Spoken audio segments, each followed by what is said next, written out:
Hey, John here. One of the big problems when practicing something repetitive is remaining focused. It's all too easy to start daydreaming and not paying attention to what you're doing. This might seem like a small thing on a day-to-day basis, but it really adds up in the long run. Most of us already has precious little time to practice, so ideally we want to get the most out of the time we put in. One of the things that I found very effective is to move a phrase around the instrument. There are a lot of ways of doing this, and most of you are probably familiar with moving it up and down in half steps. The variation I'm going to show you now is more challenging and will require more focus. It will also level up your technique due to the increasingly larger position shifts. So here's how to do it. So in the two examples I provided here, we're going to start at the 8th fret, and then we're going to play it once at the 8th fret, and then we're going to move it up a half step, go back to the 8th fret, move down a half step, back to the 8th fret, move up a whole step, back to 8, down a whole step, and so on, until you reach the tritone.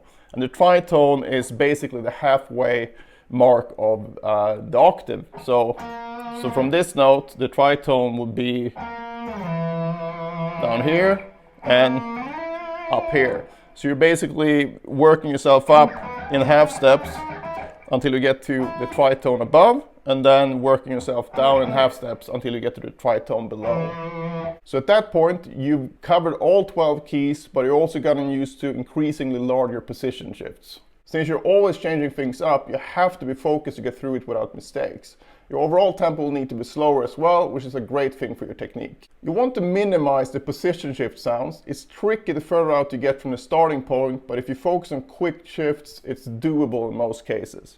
Even if you get some position shift sounds, don't worry about it too much. Just make sure that every note is as clean as possible. But obviously, if you start sounding like you're just sliding around all over the place, that's not ideal. Just do your best and don't be afraid to lower the tempo even more. So the tempo that I have here is just 8th notes at 100 BPMs. You can absolutely go much lower than that. And then when you apply it to your routine, meaning you take whatever phrase you're working on and putting it through this whole same practice method, you want to make sure that whatever tempo you use is going to be a tempo that you can actually get through it without mistakes and minimizing the position shifts. So just keep that in mind when it comes to the tempos. You want to minimize the position shift sounds, even though when you get further out it gets increasingly more difficult. But that's the focus at least. So here's the first exercise, just an alternate picking thing on the D and G string, starting on the 8th fret.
Second example is going to be a sweep arpeggio. It goes like this.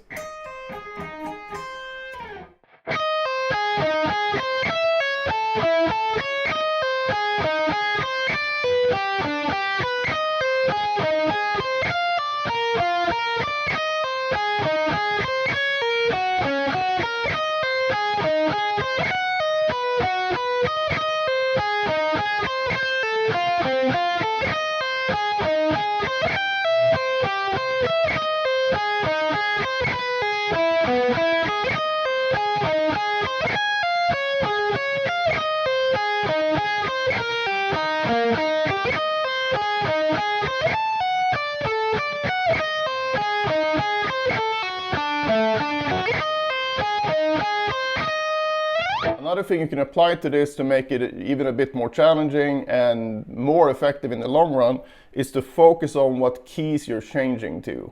So in the case of the arpeggio we played here, I'm actually starting at an A flat arpeggio, and then I go up to an A major arpeggio, A flat again, then go down to G major, and so on. So you can keep in mind what keys you're going to, and that will help you with your fretboard knowledge as well. But initially it might be easier to just focus on the actual technique, because this can be quite challenging, especially when you're not used to it. So when you apply this to your own things, make sure you not start lower than the 6th fret and not higher than around maybe the 14th or 15th fret. Depends on how many frets you have on the guitar and how wide the phrase is in terms of stretching.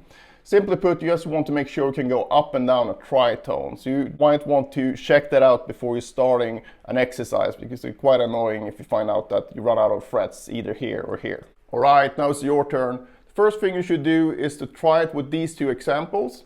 And once that feels comfortable and you understand the concept, try it on something else you've already been practicing. So if you made it this far in the video, question for you: who's your favorite guitar player and why?